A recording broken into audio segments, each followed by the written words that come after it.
안녕하세요. 오늘도 찾아주셔서 감사합니다. 오늘은 서울 사시는 주부님이 사연을 보내주셨는데요. 사연자님은 평생 족발집을 운영하며 큰 돈을 벌었는데 자식들이 그 재산을 노리고 사연자분에게 몹쓸 짓을 해서 큰 상처를 받았다고 하네요. 결국 자식들에게 시원하게 복수를 해줬다고 하는데 어떤 사연인지 만나보도록 하겠습니다. 안녕하세요. 저는 족발집을 하는 여자입니다. 어려운 가운데서도 자식들만 바라보며 살아왔는데 저한테 이런 일이 생길 줄은 미처 몰랐네요. 이제 제가 갈 날도 얼마 남지 않았지만 제가 겪은 일을 여러분들은 절대 겪지 마시라고 이렇게 사연을 보냅니다. 어렸을 때는 정말 어려웠지요. 형편이 어려워 어린 나이에 결혼했지만 참 열심히 살았거든요. 남편은 돈이 많지도 않았고 배운 것도 없었지만 대신 우직하고 성실했습니다. 내 것이라고는 손바닥만한 밭대기 하나 없이 소작을 지으면서도 그럭저럭 살림을 꾸렸지요. 저도 삭바느질이며 날품팔이며 안 해본 일이 없었답니다. 그렇게 꾸린 살림에 자녀도 하나 둘씩 생겨서 아들 둘에 딸 둘을 두게 되었네요. 그땐 살림이 그렇게 어려웠는데도 아이들을 참 많이도 낳았어요. 우리 6식구는 힘들어도 그렇게 서로를 보듬으며 알콩달콩 살았습니다. 그런 우리 가족에게 생각지도 못한 일이 일어났어요. 대체 무슨 병에 걸린 건지 남편이 시름시름 앓더니만 급기야 쓰러져서 일어나지를 못하더라고요. 그땐 정말 눈앞이 캄캄했어요. 당장 식구들 입에 풀칠할 방법도 마땅치 않았거든요. 저는 여전히 남의 집에서 품을 팔아 돈을 벌기는 했지만 6식구를 건사하기에는 턱없이 부족했죠.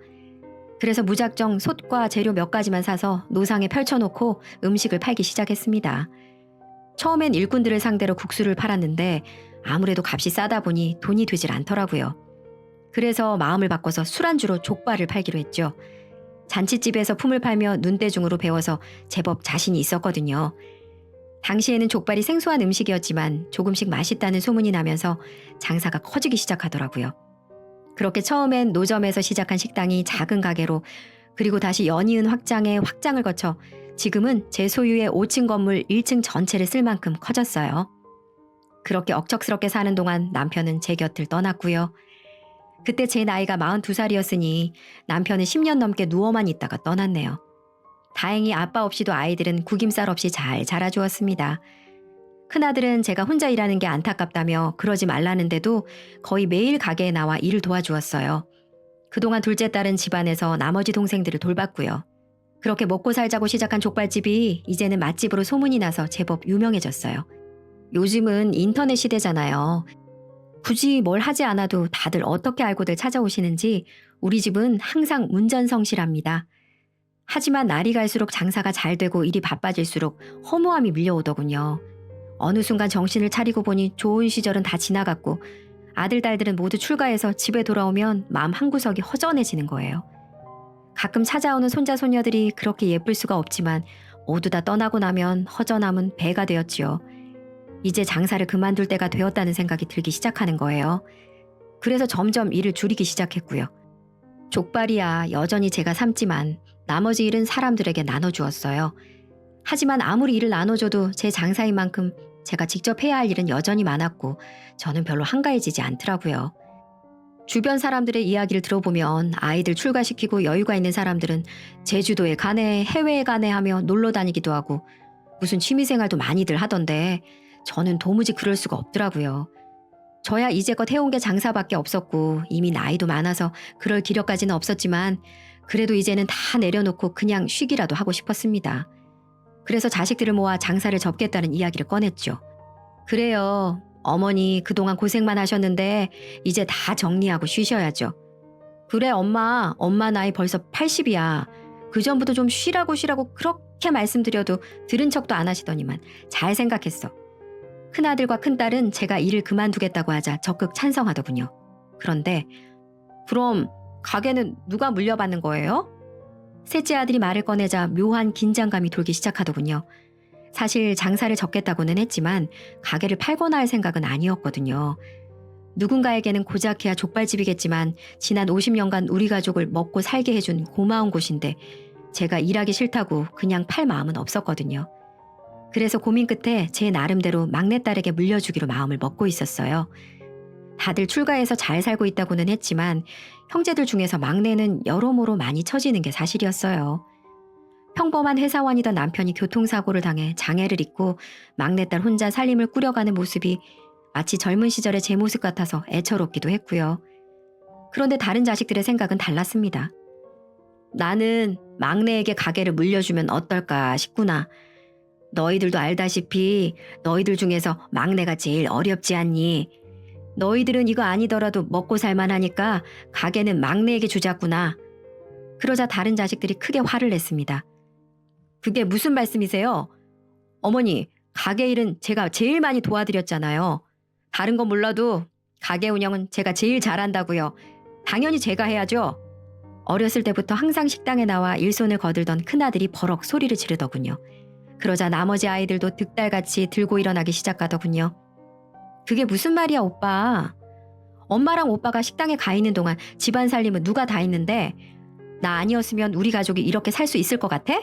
식당에는 내 지분도 분명히 있다고. 누가 들으면 누나가 혼자 살림 다 한 줄 알겠다. 나는 뭐 놀고 있었던 줄 알아? 집에서 힘쓰는 일은 내가 다 했잖아. 둘째 딸이 나서자 셋째 아들도 덩달아 목소리를 높였고 조용했던 집안이 말싸움으로 시끄러워지고 말았습니다. 다들 그만 놀아. 너희들 생각은 잘 알았으니까 나도 고민 좀 해보마. 나름대로는 홀가분하게 식당을 넘기고 끝내려고 했었는데 막상 이야기를 꺼내고 보니 아이들 모두 제 나름의 생각이 있었고 누구 하나 편을 들어주기도 어렵더군요. 하지만 저는 여전히 막내딸에 대한 안타까움이 있었어요. 어렸을 때부터 다른 형제들 틈에 끼어 제 목소리 한번 못 내던 녀석이었는데 그 성격은 커서도 여전하더라고요. 사실 깨물어서 안 아픈 손가락이 없다지만 막내가 다른 형제들에 비해 더 애틋한 건 어쩔 수 없었습니다. 그렇게 모두 집으로 돌아간 후 내내 말이 없던 막내딸이 조용히 다가와 제 손을 잡더군요. 엄마, 난 정말 괜찮아. 이제 식당 일도 손에 익어서 우리 식구 먹고 사는 건 걱정 없어요. 그러니까 나 신경 쓰지 말고 결정해.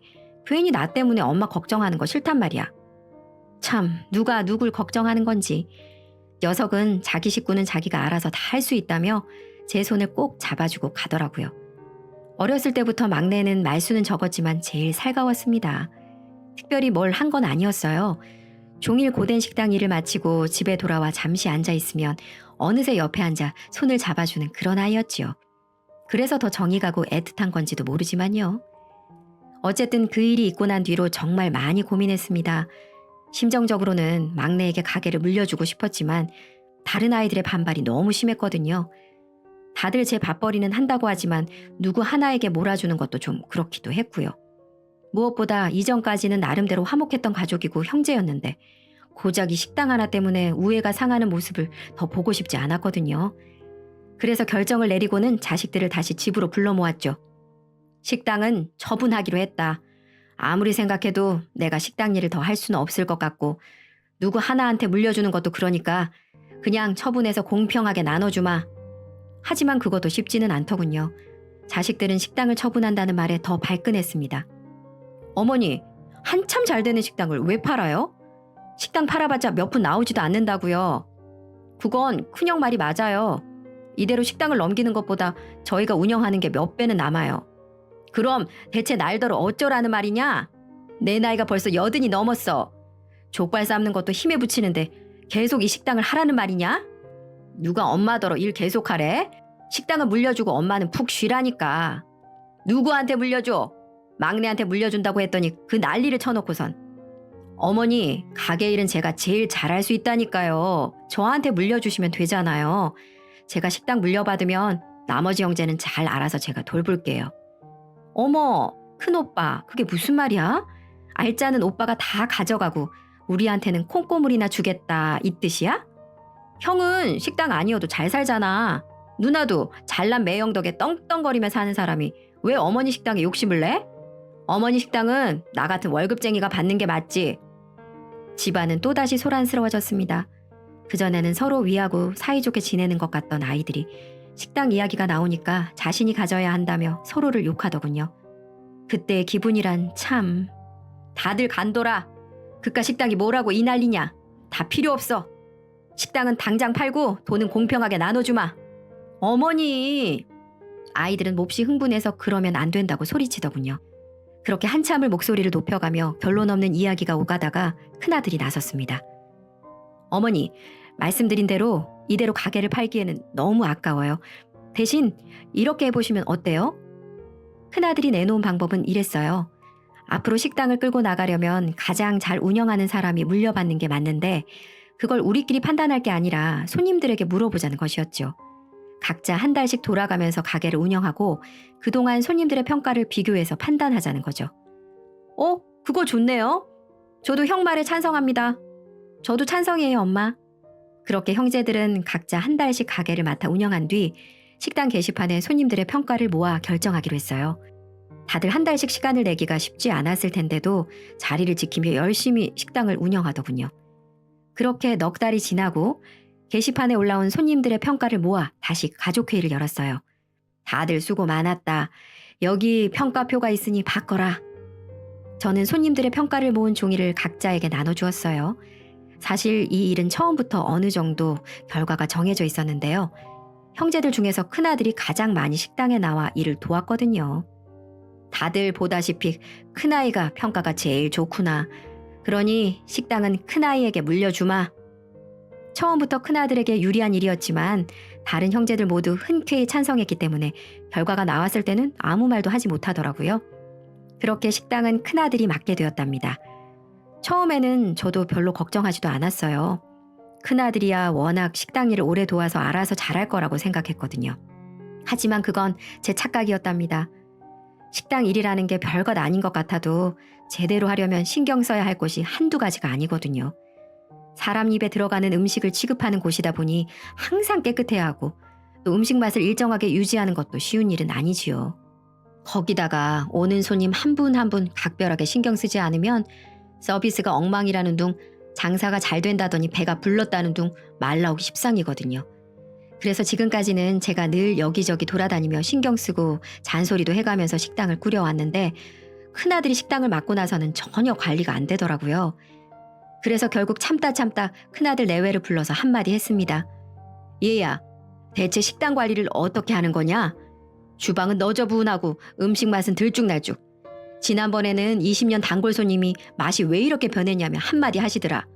너희는 대체 식당 관리 안 하고 어딜 그렇게 다니는 거냐? 어머니, 저희가 뭐 식당 일만 하는 줄 아세요? 제가 하던 사업도 있잖아요. 사업 꾸리랴 식당 일 챙기랴 얼마나 바쁜지 아시냐고요. 맞아요, 어머님. 이 바쁜 건 어머님도 잘 아시잖아요. 그리고 요즘 누가 직접 식당 일을 해요. 다 사람 시켜서 하는 거지. 아무리 이야기를 해도 큰아들 내외는 도무지 제 말을 들을 생각이 없는 거예요. 안 되겠다. 잘하겠거니 생각하고 맡겼는데 이러다가 식당 문 닫게 생겼어. 너희는 그만 식당에서 손 떼거라. 어머님 그게 무슨 말씀이세요? 이 식당 이제 저희 거예요. 명의도 넘겨주셔놓고 그런 말씀 하시면 안 되죠. 죽이 되든 밥이 되든 식당 일은 저희가 다 알아서 할 테니까 어머님은 신경 끄세요. 참 허탈했습니다. 그렇게 고생해가며 키운 자식인데 돈 문제가 걸리니 가족이고 어머니고 없더라고요. 평생을 노력해서 이룬 식당인데 큰아들의 손에 들어가서 망가질 걸 생각하니 눈앞이 캄캄해졌습니다. 그런데 아이들의 욕심은 거기서 끝나지 않더군요. 어머니, 이제 일도 그만두셨는데 혼자 사시기 적적하지 않으세요? 저희가 모실 테니 저희랑 사세요. 어머니도 이제 편하게 사셔야죠. 맞아요, 어머니. 제가 어머니 불편하신 거 없게 잘 모실게요. 셋째 아들 내외가 집에 찾아와 벼랑간 저를 집으로 들이려고 하더라고요. 예전 같으면 부모를 모시겠다는 그 마음이 마냥 기특하기만 했겠지만 식당 일도 있고 해서 곱게만 보이지는 않더군요. 더구나 내내 혼자 살았는데 이제 와서 출가한 자식의 집에 가서 눈칫밥 먹으며 살고 싶지도 않았고요. 일 없다. 곧 죽을 나이에 자식들한테 패기치고 싶은 생각은 없구나. 난 그냥 가는 날까지 혼자 살란다. 그런데 제 말을 들은 셋째 아들이 버럭 화를 냈습니다. 어머니, 괜한 고집 부리지 마세요. 연세도 있으시고 건강도 안 좋으신데 그 큰 집에서 어떻게 혼자 사신다는 거예요? 저희가 모실 테니까 당장 다음 주에 우리 집으로 들어오세요. 지금 사시는 집은 필요 없으니까 처분하시고요. 뭐야? 셋째는 제 남은 재산을 노렸던 것이더군요. 식당은 손님들의 평가 때문에 어쩔 수 없이 제 형에게 넘겼지만 남은 재산은 자신이 가져야 한다는 거였죠. 누군 자식이고 누군 자식 아닙니까? 형은 식당 가져갔으니 됐잖아요. 누나랑 막내 어차피 출가 외인이고 남은 재산은 다 저 주셔야죠. 대신 어머니는 제가 모신다니까요. 그건 이 말이 맞아요, 어머님. 사실 식당 아니라도 아주버님 댁은 잘 사시잖아요.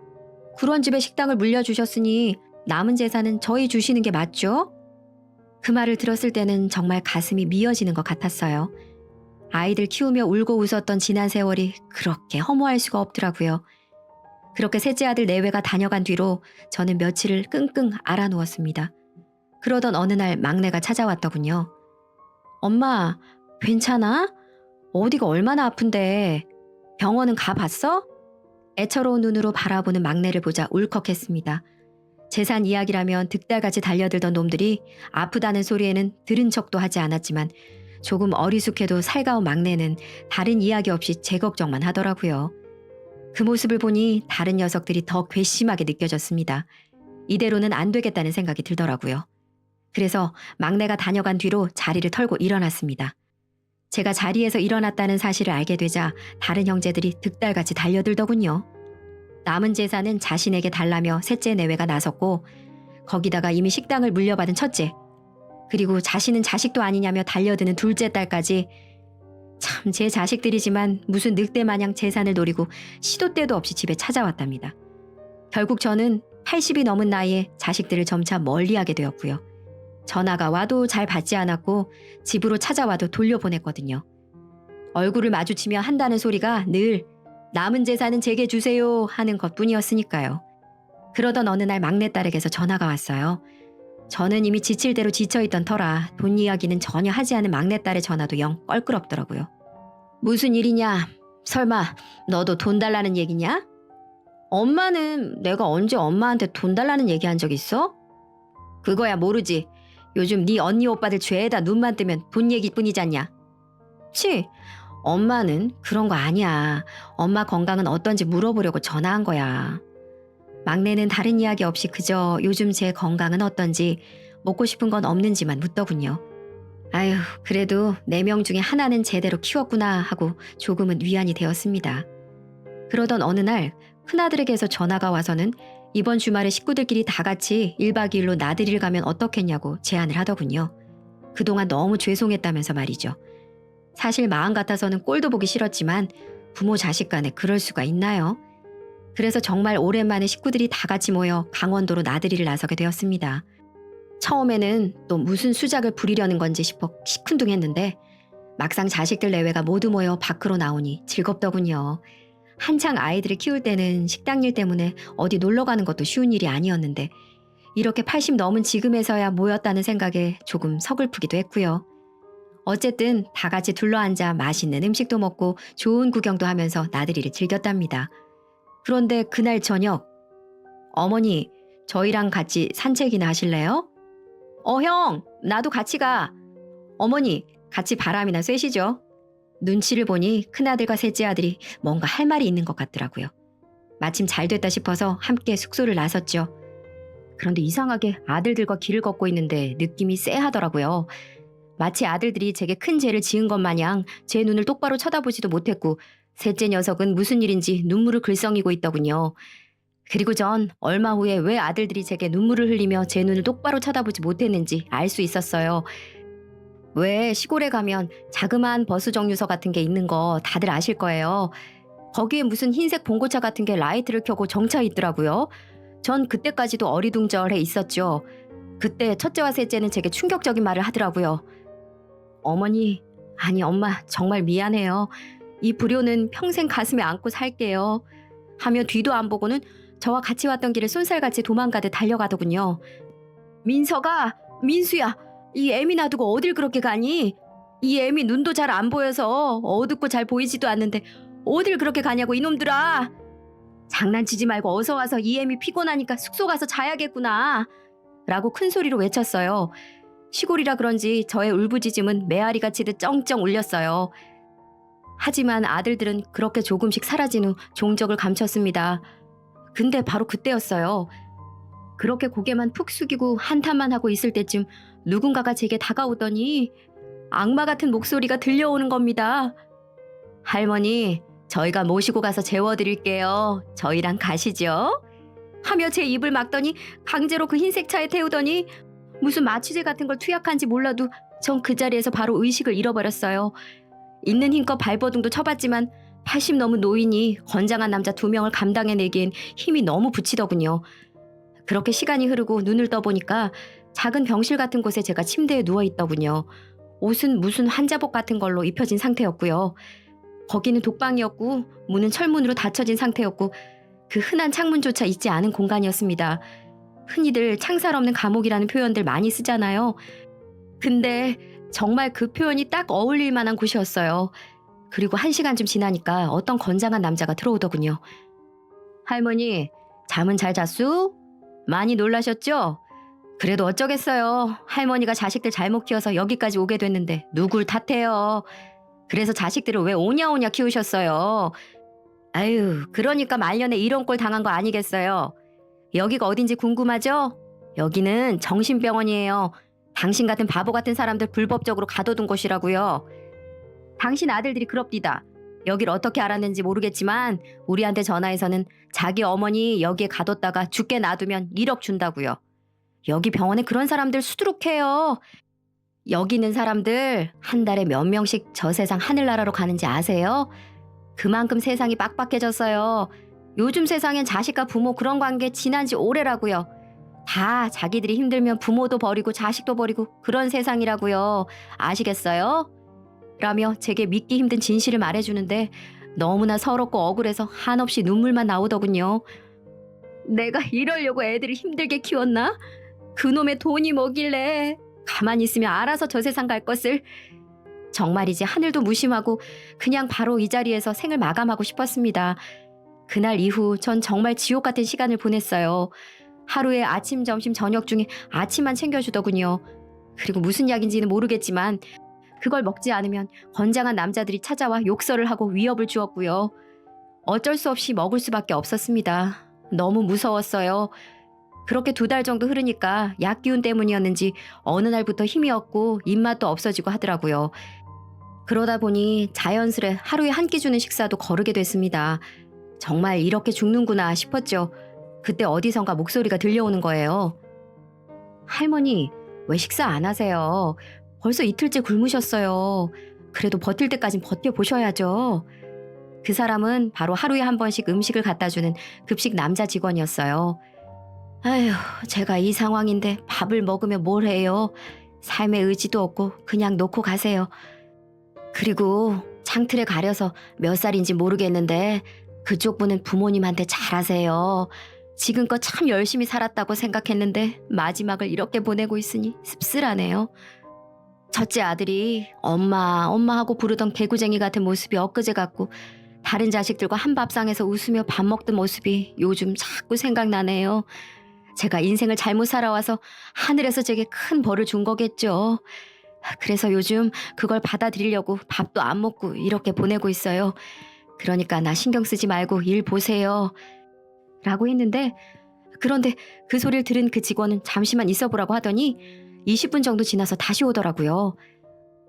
할머니, 여기는 감시가 심해서 이 아침 시간 아니면 저도 여기 들어오기 힘든데 우선 이거 받으세요. 꼭 저 나가고 나서 이걸 열어보시고 할머니 남은 인생 더 이상은 외롭게 살지 마시고 행복하고 즐겁게 사세요. 자식들 같은 건 잊고 사시고요. 아셨죠? 라고 하며 다른 사람들 눈을 피해 몰래 가지고 왔는지 바지 속에 무언가를 꺼내더니 제게 주고 나가더군요. 전 그 사람이 지금 무슨 말을 하는 거지? 그리고 지금 내가 이 꼴인데 즐겁고 행복하게 살라는 건지 에휴, 저 사람도 나를 놀리려나 보다 하고 생각을 했죠. 그리고 궁금해지더군요. 제게 준 검정 비닐봉지 안에 뭐가 들었는지요. 그래서 열어보았습니다. 전 그걸 보고 깜짝 놀라고 말았네요. 거기에는 휴대폰과 쪽지가 들어있었거든요. 전 그걸 읽고 한동안 얼마나 울었는지 모르겠네요. 할머니, 저도 어쩔 수 없이 여기서 일을 하고 있지만 할머니를 생각하면 꼭 제 친할머니가 생각이 나요. 저도 어릴 적에 부모님이 저를 버리시고 17살 때까지 할머니 밑에서 자랐거든요. 힘들게 제 부모님 역할을 해주시다 병으로 돌아가셨고요. 그때 할머니 모습도 지금 할머니 모습과 너무나 닮았어요. 그래서 너무 가슴이 아프고 저도 왜 그런지 모르겠지만 남일 같지 않았어요. 얼마 전에 저 결혼했어요. 아이도 가졌고요. 그래서인지 저를 키워주신 할머니가 요즘 생각이 많이 나요. 그래서 며칠을 고민한 끝에 결심했어요. 지금 할머니는 휴대폰도 뺏기셔서 어디 도움도 연락도 못 하실 거 아니에요. 제가 휴대폰 드릴 테니까 이 휴대폰으로 바로 경찰서에 신고하시고 부디 세상으로 나가셔서 할머니 하고 싶은 거 다 하시면서 편히 사시길 바래요. 저도 목숨 걸고 도우고 있는 거예요. 병원 직원들 알면 저 분명 가만히 안 놔둘 거예요. 그러니까 꼭 나가셔서 행복하게 사셔야 해요. 그리고 여기 정신병원 주소예요. 여기로 신고하시면 돼요. 라고 적혀 있었습니다. 지금껏 살아보면서 자식들에게도 이런 편지나 쪽지 같은 걸 한 번도 받아본 적이 없는데 이 지옥 같은 곳에서 제게 한 줄기 도움을 준 그 남자에게 너무나 감동을 받을 수밖에 없었어요. 그렇게 전 고마움은 나중에 꼭 표시하기로 하고 곧바로 112에 신고를 했답니다. 얼마나 답답하고 초조했는지 한 번만 하면 될 것을 30분 만에 10통화는 더 한 것 같네요. 그만큼 여기서 나가고 싶은 마음이 절실했다는 거죠. 그렇게 전화를 수도 없이 하니까 보통 신고를 하면 지구대에서 먼저 경찰들이 오는데 상황의 심각성을 느꼈는지 어디 경찰청에서 형사들을 급파한 것 같더라고요. 왜냐면 그럴 수밖에 없었죠. 제가 이랬거든요. 지금 이리로 빨리 와주세요. 제가 감금돼 있어요. 이곳 정신병원은 보통 정신병원이 아니라 불법으로 돈을 받고 사람들을 가둬두는 곳이라고요. 여기서 사람들이 얼마나 죽어나가는지 몰라요. 라며 최대한 자세하게 설명을 했으니까요. 그렇게 형사들이 대거 몰려왔는데 어떻게 눈치를 챘는지 방송국 기자들도 같이 뒤따라온 것 같았어요. 그래서 막 여기저기를 찍고 난리도 아니더군요. 그렇게 전 그 남자 직원 덕분에 그 지옥 같은 곳에서 빠져나올 수 있었습니다. 그날 이후 전 아무리 자식들이라지만 천륜을 거슬러버린 첫째와 셋째를 경찰에 고소했어요. 제가 당당하게 제 아파트 집을 열고 집에 가니까 내가 혼자 살던 아파트에 첫째가 살고 있더군요. 정말 어이없고 할 말이 안 나오더군요. 어머니, 어떡해? 왜? 내가 못 올 곳이라도 왔냐? 내 집으로 내가 왔는데 왜 그렇게 놀래니? 그리고 여기가 네 집이야? 누구 맘대로 내 집에 들어와서 살고 있으라고 했어? 내가 너를 지금껏 어떻게 키웠는데 헌신짝처럼 이 애미를 버려? 그것도 길거리에, 아니 정신병원에, 이 천하의 나쁜 놈. 들어보니까 정신병원에 가두고 내가 죽으면 내 재산 사망보험금 그걸 너희들이 노렸다며? 이 배은망덕한 놈들 같으니라고. 너랑 셋째 경찰에 고소하고 오는 길이니까 당장 이 집에서 썩 꺼져 이놈아. 어머니, 제가 잘못했어요. 저는 그러지 말자고 했어요. 민수가 그러자고 저를 설득하는 바람에 전 절대 그러지 말자고 했다고요. 그런데 제가 눈이 멀어 동의하고 말았던 건 사실이에요. 어머니, 그래도 우린 남도 아닌 피가 섞인 자식이잖아요. 제발 용서해주세요, 어머니. 저기 안 보이세요? 어머니 토끼 같은 손주들 안 보이시느냐고요. 저런 애들에게 아빠가 감옥 들어간 모습을 어떻게 보여줘요. 그러니까 다시는 그런 일 없을 테니까 어머니 한 번만, 제발 한 번만 용서해주세요. 하며 용서를 빌더군요. 그건 셋째도 마찬가지였고요. 셋째에게 마찬가지로 전화하니까 기겁하며 놀라더니 첫째 놈과 똑같은 소리를 하더군요. 자기는 하기 싫었는데 첫째 형이 시켜서 어쩔 수 없이 어머니를 정신병원에 보낸 거라고요. 마지막까지 저렇게 변명으로 일관하는 자식들을 보니까 더 이상은 제 자식으로 인정하고 싶지도 보고 싶지도 않았습니다. 사람이 질려버린다는 말이 왜 나오는지 뼈저리게 깨닫게 되더군요. 그 이후 아들들은 불법 사주, 감금 등등으로 인해 구속되었어요. 첫째는 2년의 형을 받았고 셋째는 1년 6개월의 형을 받았습니다. 이 사건은 지방에 있는 지역방송 뉴스에도 나올 정도로 큰 사건이었어요. 아들들은 모자이크 처리돼서 TV에도 나왔고요. 그리고 그 정신병원 불법으로 운영하는 사람들도 싸그리 구속됐고 그걸 의뢰한 사람들도 똑같은 벌을 받았어요. 뉴스에 나오는 무슨 기자라는데 내게 와서 인터뷰 요청을 하길래 모든 사실을 까발렸답니다. 자식들이 버렸다는 이야기도 빼놓지 않고요. 그리고 나중에 보니까 방송의 힘이 정말 무섭긴 하더라고요. 다들 제 아들들을 보고 후레자식이니 천벌받을 놈들이니 짐승보다 못하다느니 다들 손가락질을 하고 있었습니다. 자식을 키운 애미로서 마음이 아프기도 했지만 또 한편으로는 누군가가 제 편을 들어주는 것 같아 속이 시원하더라고요. 그리고 저를 지옥에서 구원해준 그 남자분은 병원에서 일을 한 건 맞지만 그 사람은 거기에 가담하지 않고 병원 밥만 담당해서 그런지 몰라도 벌금으로 끝난 것 같더라고요. 그리고 나중에 만났어요. 제가 고마움을 표시한 건 세상사 당연한 이치였죠. 세상 나와서 제대로 얼굴 보니까 이제 막 30 넘은 젊은 새신랑이더군요. 전 그 남자에게 2천만 원을 줬답니다. 너무 고맙고 새 인생 살게 해줘서 너무 감사하다면서 말이죠. 그 남자 직원은 극구 받기를 거절했지만 전 이 돈을 받지 않으면 평생 한으로 남을 것 같다면서 이 80 노인이 마지막 부탁하는 거니까 받아달라고 통사정을 했죠. 그래서 어쩔 수 없이 받더니만 자기도 앞으로 나쁜 일 하지 않고 가족들을 위해서 열심히 살겠다고 말하며 돌아가더군요. 전 지금은 막내딸하고 같이 지내고 있어요. 그 큰 사건 겪은 이후로 딸은 엄마 혼자 두면 절대 불안해서 안 되겠다며 보따리를 아예 싸서 제 집에 오더군요. 정말 이 쓰레기 같은 자식들 속에서 어떻게 저런 마음씨 고운 자식이 있을 수가 있는지 나중에는 내 모든 재산은 막내딸에게 물려주려고 생각 중입니다. 부모도 몰라보는 자식들은 더 이상 필요도 없고 나중에 제 나이가 되면 알겠죠. 얼마나 그 나이가 되면 외롭고 쓸쓸하고 아픈지. 자식이라고 해도 다 같은 자식이 아니라는 걸 제대로 알게 되니까 현실이 보이더라고요. 저를 진심으로 부모로 생각하는 자식에게 모든 재산 주고 떠나는 게 맞다는 생각이 드는 요즘이네요. 이걸 보시는 분들도 저와 같은 일 절대 겪지 마시고 오냐오냐 하면서 키우면 제 꼴 납니다. 냉정할 때 냉정하게 하시고 남은 인생 잘 한번 살아보시길 바랄게요. 아직 안 죽고 배우자가 살아있으면 배우자하고 즐겁게 사시고요. 저처럼 배우자가 죽고 홀로 계신다면 그저 받아들이고 이 세상 좋은 곳, 맛있는 음식, 재밌는 일 정말 많습니다. 우리 그렇게 살자고요. 이만 제 사연은 줄이겠습니다. 다들 오늘 하루도 파이팅 하세요. 감사합니다.